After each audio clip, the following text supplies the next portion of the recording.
హల్లెలూయా యేసు ప్రభున్ ఎల్లరు స్తుతించుడి.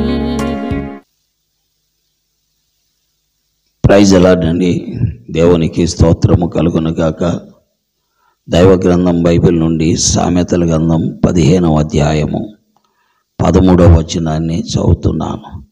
సంతోష హృదయము ముఖమునకు తేటనిచ్చును, మనోదుఃఖము వలన ఆత్మ నలిగిపోవును.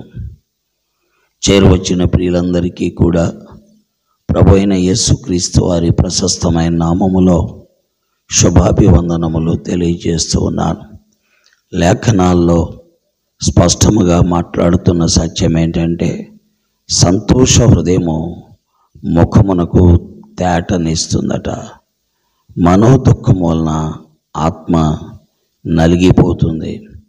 దేవుని వాక్యం వింటున్న ప్రియులారా, కాబట్టి సంతోష హృదయము కలిగి ఉండాలి. సంతోష హృదయం ఎక్కడ దొరుకుతుంది? సంతోషాన్ని ఇచ్చేవారెవరు? సంతోషాన్ని ఇవ్వగలిగిన వారెవరు? దేవుని వాక్యములో మనం చూస్తుంటే ప్రభు అయిన యేసుక్రీస్తు వారు మాత్రమే మానవ జీవితానికి సంతోషాన్ని ఇవ్వగలడు.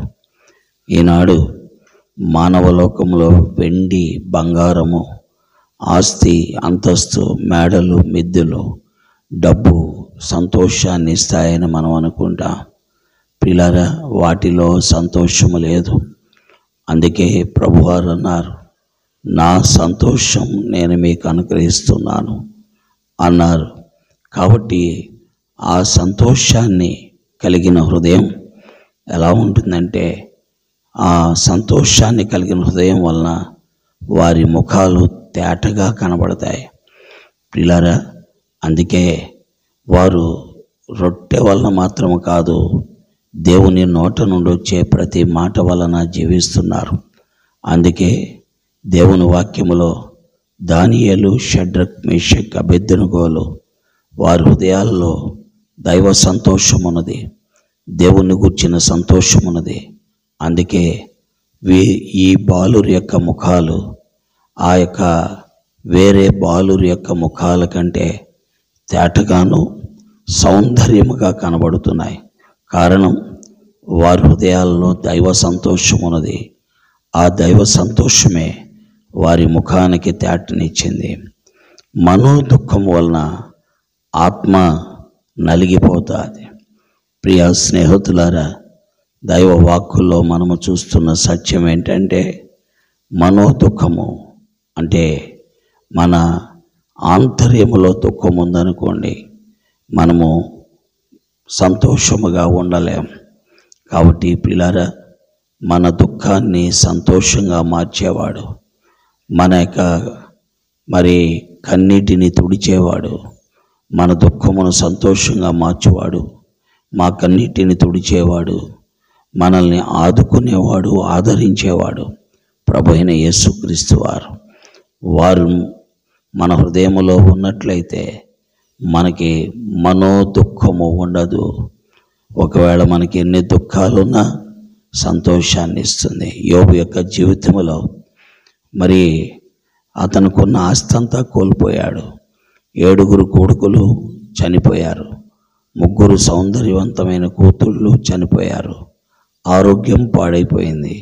అయితే అతనికి మనోదుఃఖము లేదు, దేవుడిచ్చిన సంతోషం ఉంది.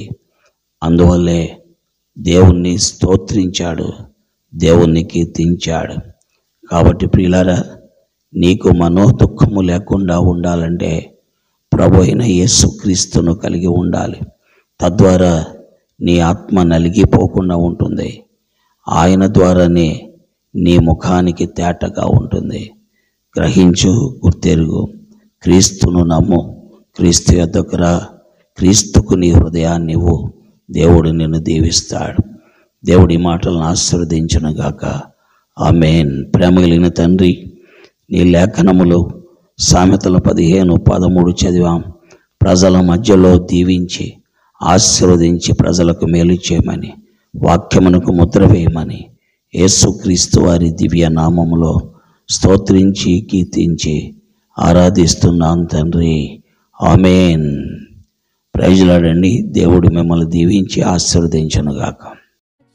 చంద్రులారాయిలా దేవుని స్తుతించుడి,